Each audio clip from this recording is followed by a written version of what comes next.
Hello everyone, today we're going to be talking about the maintenance cost for NC1 NSX. We're hitting almost 2 years in a couple of months, and we're going to break down what we've done, and we're also going to talk about some of the stuff that we've added to the car to protect it, because I think it's like maintenance upkeep. So let's go ahead and kick off the maintenance cost. First off, owning the NC1 NSX has been a really good experience as far as maintenance wise. I've only had to do one oil change, and I did it myself.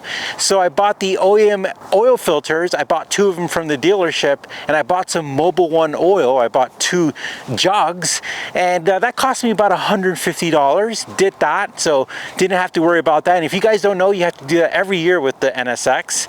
And then I bought some OEM air filters, and that's about $150 again from the dealership. And those were easy to put in. We did videos for all this stuff, but our battery died. So we kind of went back and forth with the battery shop, and they told us our battery was good. I tested it and it ended up being bad. So we got a new battery, 12-volt battery in our NSX, and that cost us about $250. And the last thing is a jug of coolant, because part of the maintenance you're supposed to do is you're supposed to check the coolant reservoir.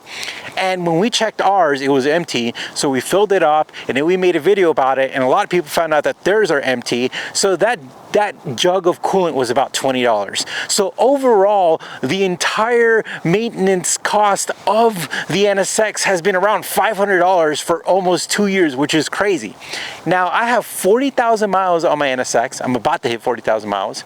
And before I bought it, the owner, Pat, he actually did a lot of maintenance. So when you're thinking about maintenance costs, you really got to think about how many miles you have, how many miles you're going to put on it, and the duration of your ownership. And for me, I kind of got lucky because Pat did all of the kind of major services. And what I mean by that is he replaced the fluids on the actual transmission and all the other drivetrain parts. He did all of that, and that's kind of a heavy duty maintenance. And I'm assuming if you do it by yourself, it's not that much of a cost, but the process is definitely a cost.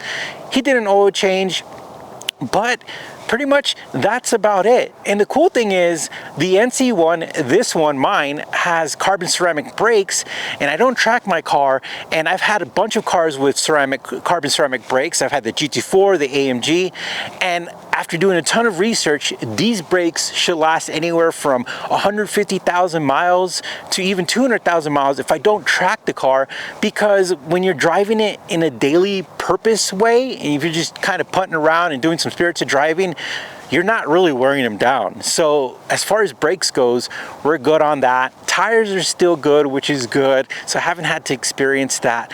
But I have had to do one repair, and the repair cost me about $40. And I'm sure if I would have took it to the dealership, it would have been a lot of money. It probably would have been over $1,000. But I did fix my door handle. I had that door handle that really couldn't get it up, and we fixed it. And that was a humongous pain in the butt. We made a video, and one of the hardest interior jobs I've ever done, but we did it.